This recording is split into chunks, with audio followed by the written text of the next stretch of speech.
अस्सलाम वालेकुम स्टूडेंट्स, मैं उम्मीद करता हूँ कि आप सब खैरियत से होंगे। तो आज हम लोग जिस बात को लेकर आगे बढ़ेंगे वो है हमारे रूल्स टू फॉर्म सिंगुलर्स या रूल्स टू फॉर्म प्लूरल्स। इसमें हमारे पास मिक्स ही है, कहीं पे हमारे पास सिंगुलर वर्ब इस्तेमाल हो रही है और कहीं पर हमारे पास प्लूरल वर्ब इस्तेमाल हो रही है। तो जिस तरह हमने पीछे 5 रूल पढ़े थे, आज 5वें रूल का कुछ हिस्सा जो रह गया था उसको लेकर आगे चलेंगे और छठे रूल को डिस्कस करेंगे। तो इस लेक्चर शुरू करने से पहले हदीस मुबारका हज़रत जाबिर रज़ी अल्लाह ताला अन्हा से रिवायत है कि हुज़ूर पाक सल्लल्लाहु अलैहि वसल्लम ईदैन के रोज़ दो मुख्तलिफ़ रास्तों से आते जाते थे। तो आए इस हदीस मुबारक से, इस प्यारी हदीस से अपना लेक्चर शुरू करते हैं। तो जो हमें सबसे पहले नज़र आ रहा है, जिस तरह कि हमने पिछले लेक्चर में डिस्कस किया था कि ये जो हमें कुछ वर्ड्स दिए गए हैं, ये हमारे पास क्या है, ये प्लूरल फॉर्म है। ये हमारे पास कौन सी फॉर्म है? प्लूरल फॉर्म है। अब हमने क्या किया था कि इन प्लूरल फॉर्म की सिंगुलर यूसेज देखी थी कि इन प्लूरल फॉर्म को के साथ हम लोग सिंगुलर वर्ब कैसे इस्तेमाल करते हैं।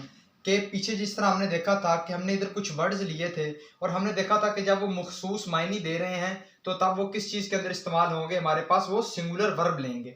अब इसी तरह हम इन वर्ड्स को देखते हैं, इन प्लूरल फॉर्म्स को देखते हैं कि ये हमारे पास किस सेंस के अंदर इस्तेमाल होंगी, तो इनके साथ हम लोग सिंगुलर वर्ब का इस्तेमाल करेंगे।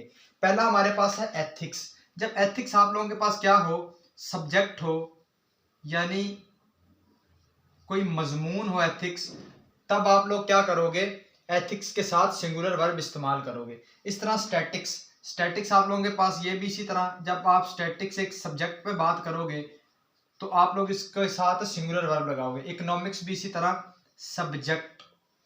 और जो लास्ट पे है आप लोगों के पास वो है एथलेटिक्स। एथलेटिक्स पे क्या होगा, जब आप एक कॉन्टेस्ट पे बात करोगे तो आप लोग क्या लगाओगे, इसके साथ सिंगुलर वर्ब लगाओगे। एथलेटिक्स का मैं आपको बताता जाऊं, ये आप लोगों के पास गेम्स होती हैं जिसके अंदर होता है, आप लोगों के पास थ्रोइंग होता है, रनिंग होता है, जंपिंग वगैरह होता है, ठीक है। इसी तरह उनमें से जब आप लोग क्या करोगे, किसी एक कॉन्टेस्ट या मिसाल के तौर पे मखसूस आप लोग रनिंग पे बात करोगे, एक ही कॉन्टेस्ट पे बात करोगे, तो तब ये आप अपने साथ क्या लेगा, सिंगुलर वर्ब लेगा। अब इसका मैं आपको इधर थोड़ा बता भी दूं कि ये हमारे पास क्या है, सिंगुलर वर्ब्स लेंगी। ये हमारे पास क्या लेंगी, सिंगुलर वर्ब्स लेंगी। और हमारे पास है कौन सी फॉर्म, ये प्लूरल फॉर्म। ये प्लूरल फॉर्म क्या होंगी, सिंगुलर वर्ब्स लेंगी। अब एक और चीज, आप लोगों ने ये एस देख के परेशान नहीं हो जाना कि अगर इधर एस आ गया तो इसके साथ क्या होगा, प्लूरल वर्ब इस्तेमाल होनी चाहिए। जैसे ही आपने देखा कि एथिक्स हमारे पास सब्जेक्ट के तौर पे इस्तेमाल हो रहा है या किसी सब्जेक्ट की बात हो रही है, तो आप लोगों ने उधर आंखें बंद करके क्या करना, सिंगुलर वर्ब इस्तेमाल कर देनी है। इसी तरह बाकी तमाम के साथ भी यही है। अब आए इनको कुछ एग्जाम्पल से समझते हैं। वो कहते हैं economics dash and easy subject. अब यहाँ पे सब्जेक्ट है हमारे पास, तो इधर कौन सा वर्ब आएगा, सिंगुलर वर्ब, तो इधर आ गया इज, ठीक है।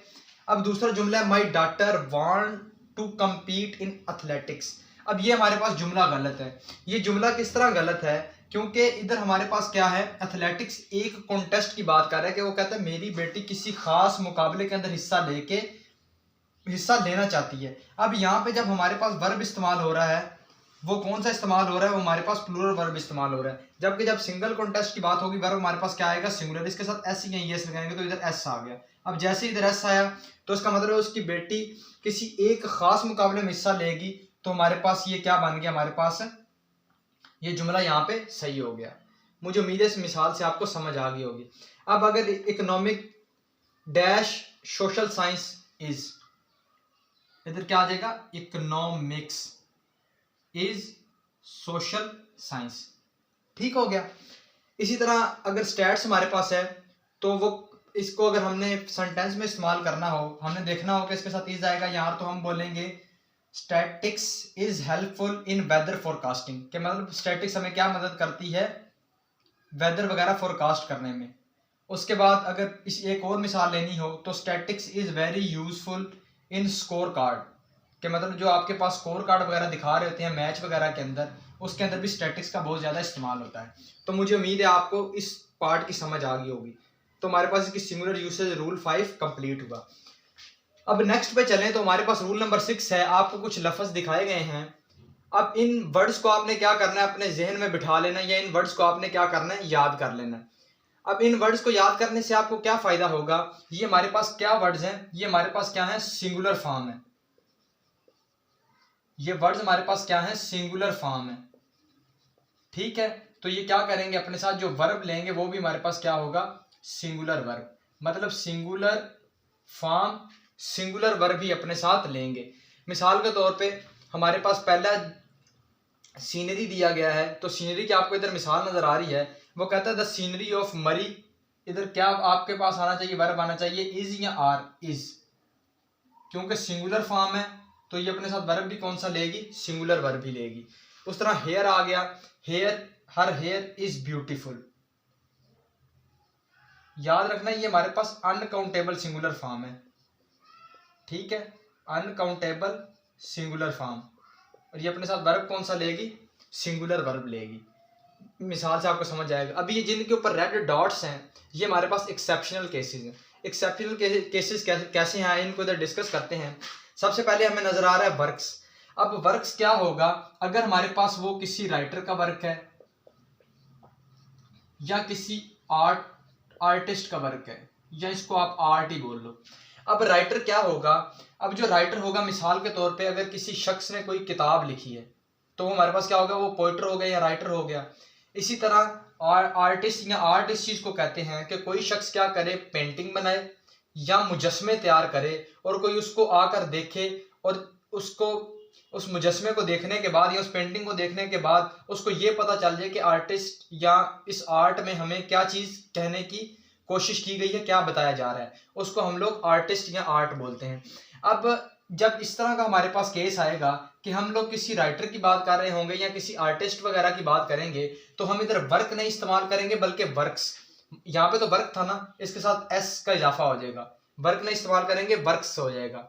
ठीक है, इसकी मिसाल आपको इधर दी गई है, वो कहता है dash of Shakespeare are worth reading, works. कि जब हम लोग किसी राइटर वगैरह का वर्क डिस्कस करेंगे तो उधर हमारे पास वर्क नहीं आएगा बल्कि वर्क्स आ जाएगा, सॉरी इधर के आएगा, वर्क्स। ठीक हो गया, उधर हमारे पास क्या आ गया, एस का इजाफा हो गया। दूसरे नंबर पे आपके पास आ गया वोकेशन। मैंने आपको पिछले एक रूल में भी बताया था कि जब आप लोगों के पास डिफरेंट टाइप ऑफ वोकेशंस होंगी तो वो वोकेशन नहीं रहेगा बल्कि वोकेशंस बन जाएगा। जब आप लोगों के पास वोकेशन की डिफरेंट टाइप्स आ जाएंगी तो वो वोकेशन नहीं रहेगा बल्कि क्या बन जाएगा, वोकेशंस बन जाएगा।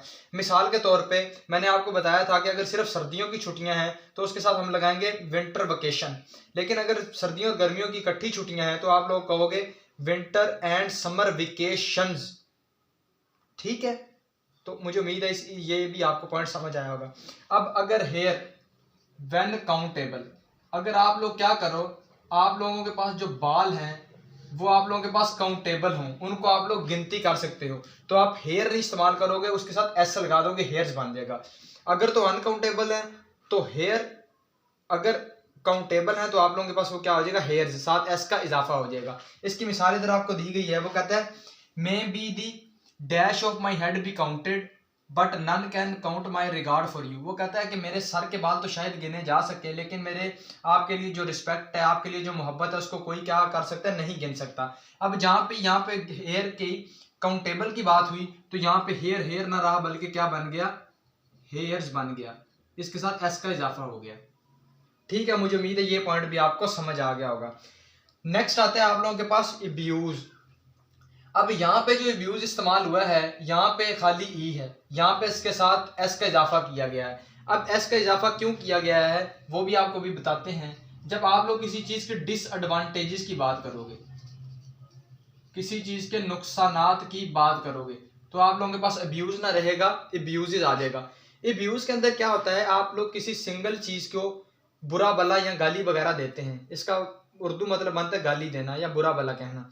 लेकिन अब्यूजेस के अंदर आप लोग के पास क्या आता है, आप किसी चीज के ओवरऑल डिसएडवांटेजेस बयान करते हो कि इस चीज के अंदर क्या क्या खामियां हैं। तो इसमें यह फर्क था अब्यूज और अब्यूजेस के अंदर।